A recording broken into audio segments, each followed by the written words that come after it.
British Columbia's emergency travel ban is partially lifted. It's a sign that conditions there may have turned the corner. People are now able to travel to Kelowna, Kamloops and Osoyoos. The ban remains for West Kelowna. In the Shuswap region, frustration is rising, and this is the province's wildfire fighting strategy. Some people are defying evacuation orders to fight the flames themselves. The province says they're putting lives at risk. So for more on this, we've reached Premier of British Columbia, David Eby. He joins us now from Vancouver. Premier, thank you for making time for us today. Well, thanks for having me. So we know that yesterday you got an opportunity to tour some of the areas in the province affected by the wildfires. First, I want you to start by telling me what it is you saw. Well, one of the first takeaways was obviously the significant trauma and impact on people who have had to flee their homes as a result of the fire at the emergency centers. I met a woman who, she just wanted to find Jason Brolin. He's the captain of the West Kelowna Fire Department, so that she could give him a hug and say, thank you for saving me, thank you for saving my family, but she lost her home. And there were others who were frustrated that in the early days of the wildfire that they had to wait 24 hours to be able to access services because there were about 30,000 people under evacuation order in a very short period of time. And so hearing about the experience that they had on the front lines. The second was just the remarkable success and effort of the Unified Firefighting Command. This is municipal firefighters who came out from across the province to support in the Shuswap and in the Okanagan area, in the Kelowna area, supporting the wildfire service. And you could see the fire line go right up to people's property lines, and the fire retardant that stopped the advance of the flames. You could see municipal firefighters in communities putting out spot fires from the air.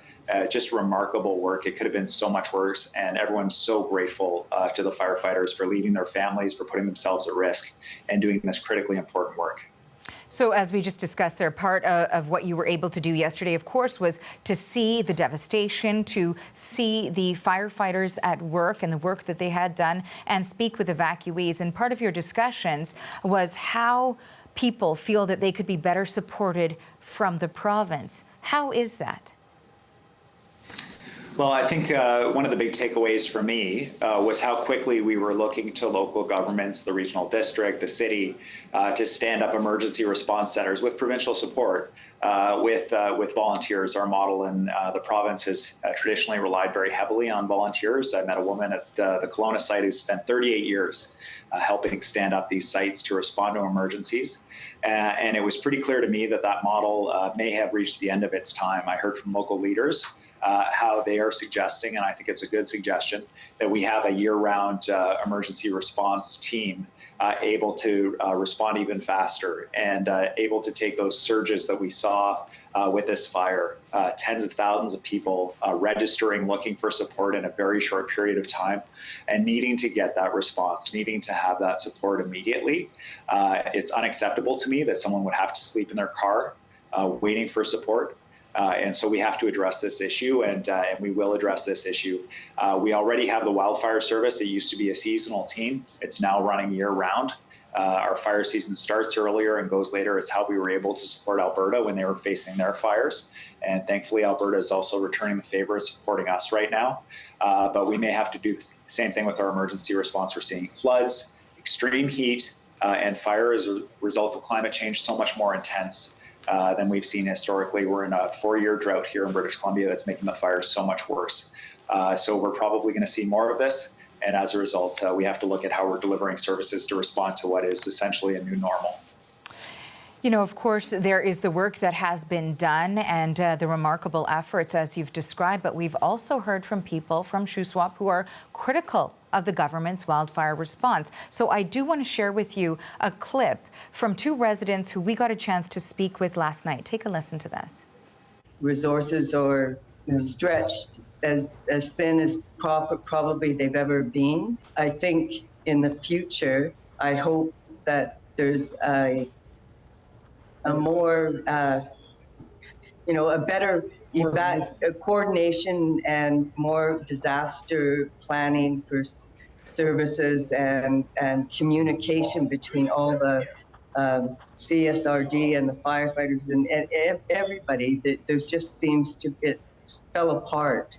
The house is what's important, and these people are trying to save other people's stuff. Give us help, please. Help. These men are brave men.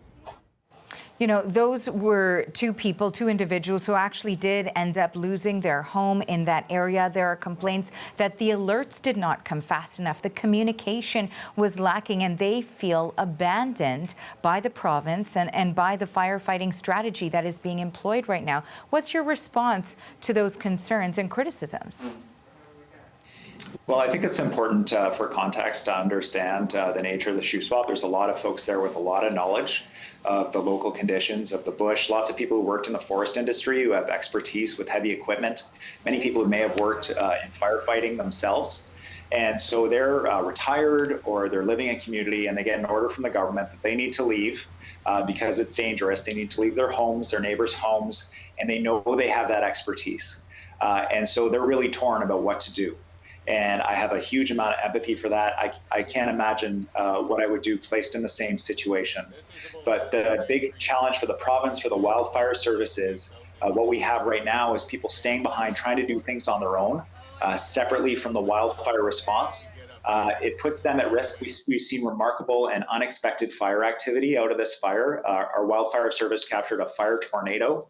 We had a fire that moved 20 kilometers in a 12-hour period. We've had fires spot 2.5 kilometers away from the body of the fire. Usually the fire service expects a 2-kilometer radius. And so even the most experienced people have been surprised by this activity. We had to evacuate a wildfire service campsite.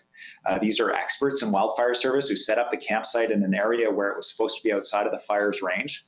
And so what we need is everybody to pull together and work as a team. The wildfire service recognizes the abilities of people in this community, and they've been reaching out. They're trying to reach out to get everybody working together, but we can't have people doing supply runs across the lake to support people who are defying evacuation orders. We need the lake free for water bombers. We can't have people doing their own thing out in the community with wildfire service not aware of where they are.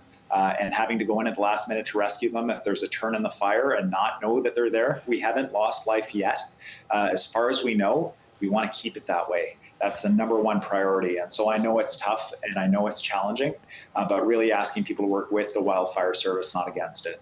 You know, part of the reason, though, that tensions have risen on this front, too, involving those individuals that have decided to stay back and do some of the firefighting on their own, is because the tensions have risen over the government reporting claims of looting and stealing. And residents have really pushed back, saying that this is a last resort being taken to save their homes. We've certainly heard accounts where, you know, firefighters have said that there are decisions that ultimately have to be made in their strategy of which home perhaps is too far gone in some areas, or what facility. We were talking about a water treatment plant as well. So in terms of the divisions there, the criticisms and the tension, what can your government do to repair the relationship between authorities that are in this tense situation and the communities, the people who are trying to protect their homes? So the wildfire service is trying to bridge that gap right now.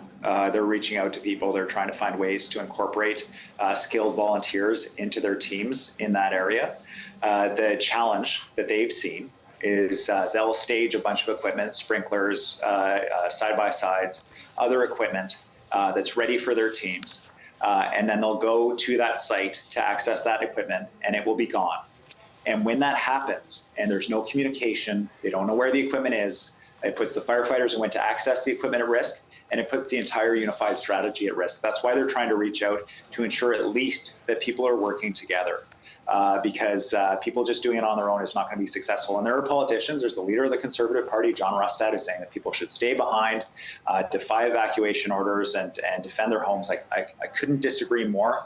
It's a time for people to work together as a team to save as many homes as we can, to do the best we can in a profoundly difficult situation. The wildfire service wants to save every home. I watched the chief of the West Kelowna Fire Department, Jason Brolin, I watched him cry as he talked to a woman who lost her home. These are people who are doing everything they can to save homes and protect people. And really, we all need to be on the same team here. And finally, Premier, I wanted to ask you about recovery. In your comments yesterday, you said that rebuilding and recovery, some of that is already underway and happening. I'm wondering what specifically right now is taking place, what the coming days look like, and what sorts of financial supports and additional supports the province will be looking to get perhaps from the federal government. Yeah, I mean, it feels strange to say because we're still very much in the middle of this fire crisis. There's active fires in many parts of the province, 14 fires of significance threatening communities. We have about 360 plus active fires in the province right now. And at the same time, we also have to prepare for recovery. So our team is working with the federal government and with local governments on already starting the discussions about recovery. I met with local officials in the Kelowna area yesterday. The public service is working with the federal public service to ensure that the federal disaster relief flows as quickly as possible to people so they have the support that they need in the rebuilding process. It is going to be a long rebuild. We're talking about the loss of what the fire service calls 200 structures, what people at home can assume is probably on the order of 200 homes. And so a very challenging recovery for many families and communities going forward, but we're going to work together and we're going to support people. We're going to get it done. Well, we know this, of course, is an ongoing situation, so hopefully we will get a chance to reconnect with you for an update on it all. Thank you for making time for us today. Yeah, thanks for having me.